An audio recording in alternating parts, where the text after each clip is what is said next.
All right, Dr. Brett here. I had a patient in today with his 12-year-old son, and we were kind of checking a few things out with the kid. That he's had some issues just with some back pain because he's had a pretty intense schedule of stuff. And the dad asked me toward the end of the visit, he's like, at what age do you think it's safe for a kid to start doing strength training, working with weights, things like that? And honestly, the best answer to that is the fact that the strength training a kid needs to start working on or focusing on at that point in time is lower weight, larger range of motion, under control, proper form type strength training. So like resistance bands are great.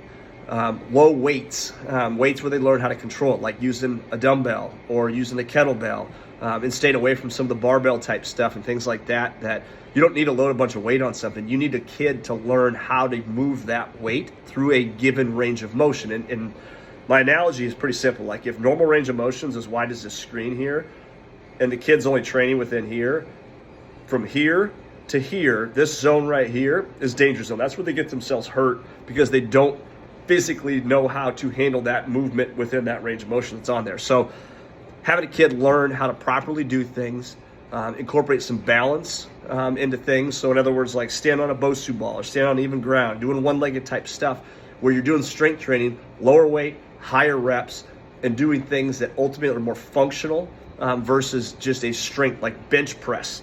For example, like doing that with a barbell doesn't make a lot of sense for a 13-year-old kid to be doing. Learning how to take a kettlebell and put it above your head repetitively while you're standing on one leg with the other side and doing this, that's functional. That's a movement your body can learn. Or same thing, taking bands and working rotational type movements or press type movements while working on balance type stuff, or squat, stand on the resistance band, hold it here, go through a squat movement, one leg, two legs, things like that. When you're 10 years old, 12 years old, 14 years old, that's the time at which you do that type of stuff.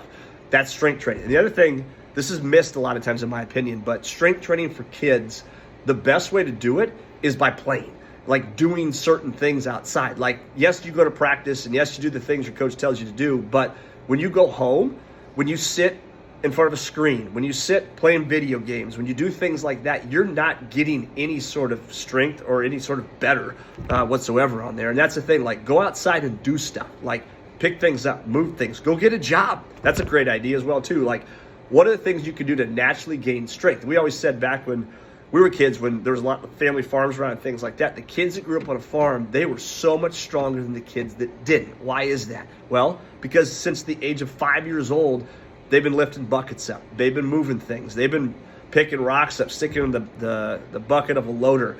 They did things that were functional, that developed strength the right way, the way we're supposed to develop it, not stuck in a weight room learning things that you really weren't supposed to learn to begin with on there. And ultimately, at the end of the day, one, not getting stronger, as well as two, learn it the wrong way. So that's my thing, is like start simple, start big range of motion, start lightweight, start repetitive stuff. Don't use barbells, use kettlebells, use dumbbells, use resistance bands, and get outside and do stuff. That's a crazy idea, but get outside and do some stuff. That's the way you start strength training.